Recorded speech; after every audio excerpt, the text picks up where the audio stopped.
Un mort toutes les 4 minutes. Ce chiffre nous frappe, évidemment. L'épidémie gagne du terrain. Le directeur général de la santé le dit tous les jours. Elle gagne du terrain. Elle est aujourd'hui sur l'Île-de-France. Est-ce qu'aujourd'hui, les hôpitaux français sont débordés, oui ou non?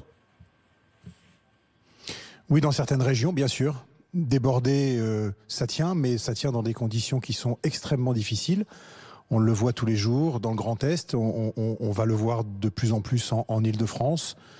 Donc si on prend les chiffres de manière nationale, on se rassure. Si on regarde les choses de manière régionale, et dans certaines régions, il y a de quoi effectivement s'inquiéter, mais néanmoins, les patients sont pris en charge, ils sont accueillis, mais dans des conditions qui sont effectivement chaque jour un peu plus incertaines dans certaines régions, et on le voit notamment en Île-de-France.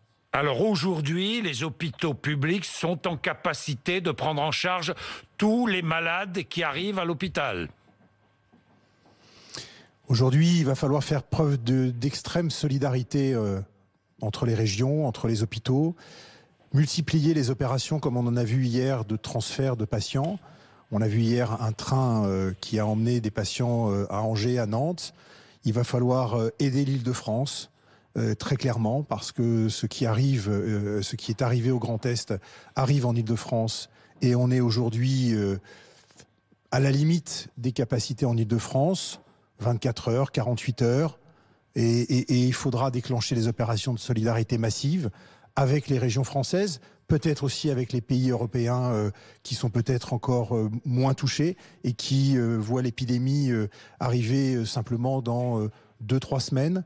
Ils ont le temps d'accueillir des patients éventuellement français. Il faut accélérer tout cela parce que sinon, si on laisse chaque hôpital se débrouiller tout seul, chaque territoire pris par l'épidémie se débrouiller tout seul, on va vers des catastrophes et ça, ce serait évidemment inenvisageable. Donc, il faut une solidarité nationale et il faut donner les moyens aux hospitaliers de pouvoir organiser des opérations de transfert de patients.